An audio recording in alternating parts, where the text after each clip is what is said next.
I wanted to talk about Joel Matip, so let's talk about Joel Matip. Aldridge loves him, from John Aldridge's column. Again, I'm not going to read the whole thing on it, but basically, he said he was the man of the match. On Monday, used the Alan Hansen comparison to an extent. He said when he played with Alan Hansen again, in the team, same team as him, and they were playing against teams who were, parking the proverbial bus. The fact that Matip Hansen then could come out with the ball made his life as a striker so much easier as well. Made the whole team easier. He could. Listen, Mane's been fantastic. We've all, enjoyed Wijnaldum and stuff. But for a free defense, a free sign to come in, and have the impact that he's had.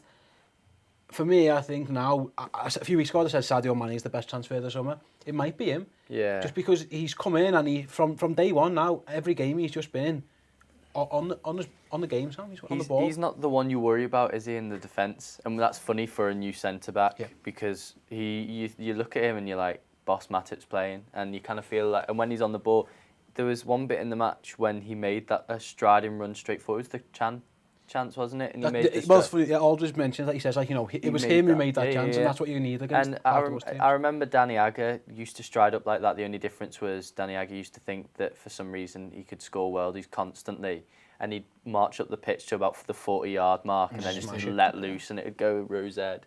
But what's nice is he's this type of centre back. He's not a skirtle who's gonna like try and kick you and like rough you up a bit at the back, but he kind of commands him like a different kind of respect by being silent, strong, and getting on with it. I kind of like that a bit more because I don't worry about him, and we've had reckless centre backs a lot. Even Sacco, he's a nutter at the end of the day. Whatever sense, he's a centre back nutter. Him and Skirtle together never filled me with confidence.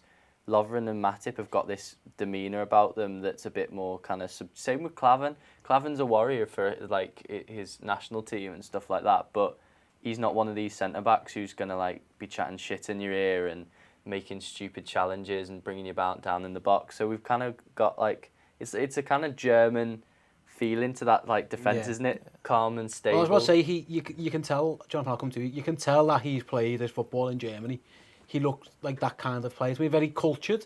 He, like I say, the other day against United, he was close on Ibrahimovic when he needed to be. But whereas Lovren was on Ibrahimovic and basically kicking him up the arse, which, that's fine. If you get away with it, or you can give the odd free kick only halfway, then I'm okay with that when it's near your box, less so. Matip seems like he gets close to you, but he's never, he never looks like he's going to make a bad decision. So, I mean, the Chelsea goal, he kind of went down a bit easy, didn't he, to be fair, when we played Chelsea, but I think he was trying not to give handball away. It looked like he was doing that, but he just looks like his decision making is spot on. And for a team who, and I've supported Liverpool now last few years with Martin Skrtel, Sacco to an extent, who was better than Skrtel by far, but you still questioned at times what he's thinking. And definitely Dejan Lovren's the same. At times you think, what are you doing? Why are you going over there? Why are you doing step overs on the ball against West Ham in the corner flag? Stuff like that. For us to have Matip, it's almost a bit strange for me. It's very much like, I haven't seen this since Sam Yipia. Someone who just, I've got no concern. Oh, it's bang in, done. Yeah, I mean, he's just really cool. Like, I think one thing he has that you don't really get from him because he's not like loud necessarily in the press and stuff is he's just confident. Like when it came to the Chelsea game, and he was talking in the press about Costa, just saying, I don't care about him. He's in my back pocket and I'm not bothered. That's my job. Yeah. He just has that. He has an elegance to how he plays, but also like the composure whenever he does anything. And I think the difference for him with the players you've mentioned there is he seems to fit this kind of mould of what we class as kind of like the cultured European footballer who's like very intelligent in game, because he knows what to do. I think like someone like Skrtel was obviously a defender. It was like, if I get the ball and get rid of it and tackle, put my body in the line, whatever. Whereas I think Matip, when he plays a game, actually reads the game of football, and he's looking at it thinking, right, I've got the ball, no one's around me. He doesn't have to kind of stop and think about it. Just naturally, he kind of looks around him and is like, right, there's the pass, and just does it. Or you might see someone come towards him and just kind of thinks, right, pass it, lay it off, clear it, whatever. And I think he's adding that kind of intelligence to the back line that we haven't had for a very long time, even with someone like Sacco, who's a good footballer and can play a pass, but doesn't necessarily use his brain, in the way he should do. And And I just like that about him. Like, I know we can play defensive mid as well, so he's covered there, and there's all the other things like that make him like a good transfer and stuff. But he's just done a job, and I think the fact that for all the talk we've had about, you know, set plays and stuff, it's been about positioning. It's not been about Matip loses his man, or you know, we've looked shaky and nervous at the back, even with the new keeper. It's all been about the fact that we've been out of position, or maybe someone's not claimed the cross or whatever. So, for me, you watch him at the end of the game, and he's not filthy. He hasn't, you know, you can tell he hasn't been sliding. He's not someone you're very rare. Or he doesn't look goosed as well. Yeah, and he looks like he walked off sound. I'm all right. Yeah. Not breathing heavy. He doesn't look like he's been in a battle, and you don't see him on the floor much. Yeah. That to me shows that he must read the game really well from a defensive point of view. That he doesn't get beat much, and yet he's not having to, you know, do the last bit. Like, for example, I think it looks like Lovren, for example, still at times is having to. He plays on the edge, doesn't he? He has to get. He's recovering. He's recovering sometimes because he's out of position at times. I think Lovren's been good this season. Yeah. But I think Matip has showed us. So even if Lovren's good, that's what. Two of those, please. Yeah. Which links back to the earlier story we talked about looking at defenders. It just looks to me like he's come in, and from day one we were at Wigan. We went to Wigan in the friendly, and we saw him. First game, wasn't it? We saw him play, and we were like, "Wow, what's this? Yeah. How good's he?" And it not even just on the ball. I think he ran down the wing at one stage, didn't he? And getting crossed in. It was just like, this is what Liverpool.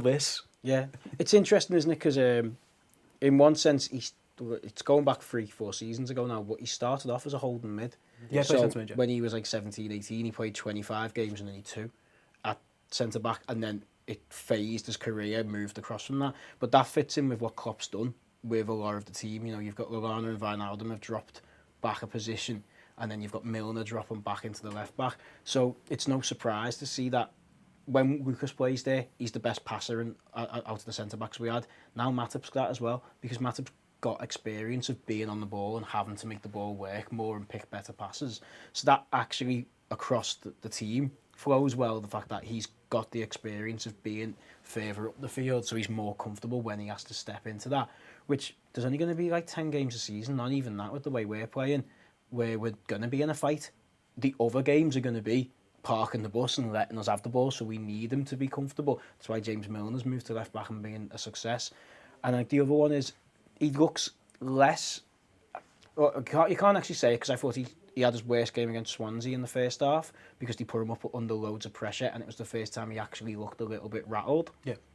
But based on the sample of 4-5 starts for us, he looks like the dream type of centre back, which is the hippier, the Rio Ferdinand, and for exactly, without stepping over exactly the same point that you've just said, because Jamie Carragher was brilliant, and everyone loves Stefan Honcho diving and handballing on the line and handball against Arsenal in the FA Cup final, and you know, Roma in that treble winning season.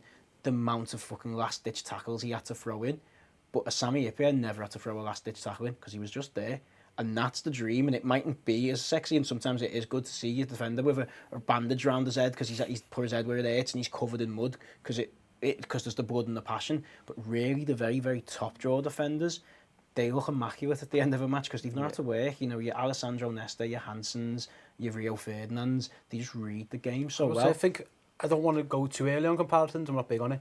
Ferdinand's the comparison I have when I watch them. I don't know, you know, I for my job as well, I watch games live, obviously, like, as a fan, but then I always go back and watch them with no emotion involved. Yeah. It's good because you can fast forward. Like the other day when United were taking 2 minutes for throw-in, fast forward the whole 2 minutes while Luke Shaw has a drink of water, or you know, Danny Daly-Blind, sorry, was having. You go back and I just made notes, and I was just watching him, and every time the ball went near him, it was like, yeah, amazing, and without emotion, you get to pick up more, I think. Yeah. And the more I watched him, I was just thinking, it's very Rio Ferdinand. It's very, he's aggressive. He's not shy to, like we were saying before, like get stuck in. He's aggressive on the front foot, but he's also clever in how he's aggressive.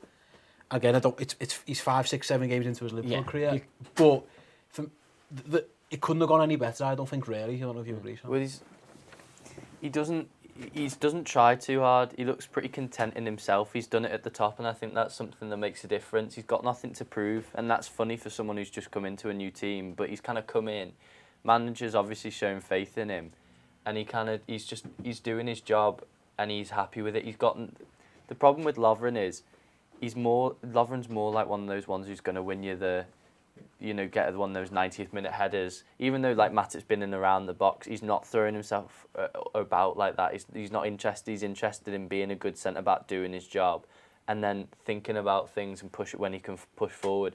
Something that I think is funny as well about saying all these players that are always making last ditch tackles. Bailey does that a lot, it seems.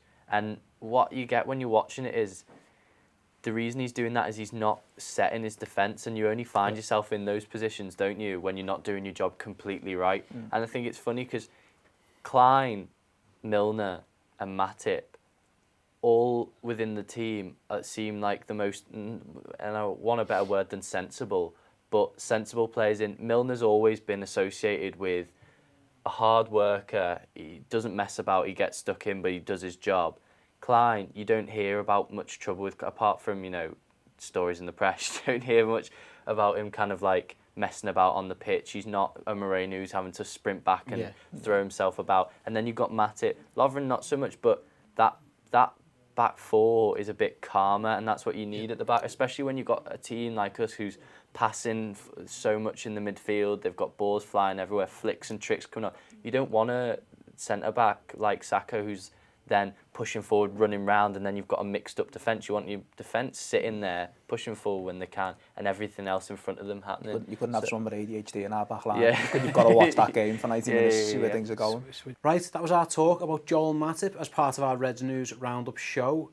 The show in total was about 55 minutes. We talked, like you say, about Matip. We talked a bit about Phil Coutinho, about Fabian Schär, we've been linked with, and we also done a talk on the other 23s with Sam, who was there the other day.